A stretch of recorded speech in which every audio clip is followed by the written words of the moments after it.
whatever is needed for the film, Archana ma'am will do it. And if you are doing anything new, she'll appreciate. இப்போ சிலதெல்லாம் கொஞ்சம் இப்போ for example நம்மளோட promo video இருக்குல்ல, announcement video, எந்த video பண்ணுவோம்ல, அந்த வீடியோ வந்துட்டு இது அஸ்வத் இது வேணாமே, இது கொஞ்சம் ஏதாவது கான்ட்ரவர்சி ஆகிடும் அப்படிலாம் அவங்க பார்க்கல. அவங்க அதை பார்த்து என்ஜாய் பண்ணி ஒரு நார்மல் ஒரு இதுவாக அவங்க டேலண்ட்டை ரெக்கக்னைஸ் பண்ணுற விதம் வந்து எனக்கு ரொம்ப உதாரணத்துக்கு அந்த கதிர ப்ரோமோ கூட.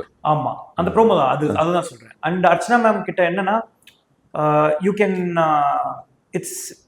கேன் ஷீல் இப்போ நம்ம ஏதாவது ஒரு விஷயம் வேணும்னா அவங்கள கன்வின்ஸ் பண்ணணும்னா Sheel also have our thought. அதுலேருந்து நான் ஆக்சுவலாக நிறைய எடுத்துக்கலாம், இன்சைட்ஸ் எடுத்துக்கிட்டு ஓகே இந்த டைரக்ஷனில் போவேன்னா அப்படி அந்த மாதிரி சில விஷயங்கள்லாம் எங்களுக்குள்ள நடந்திருக்கு. And if something is very much needed அவங்கள வந்து இப்போ வெங்கட் மாணிக்கம் சார்கிட்ட வந்து நடக்கலைன்னா நான் அர்ச்சனா மேம் கிட்ட வந்து கேட்டு அதை ஓகே பண்ணுறேன்.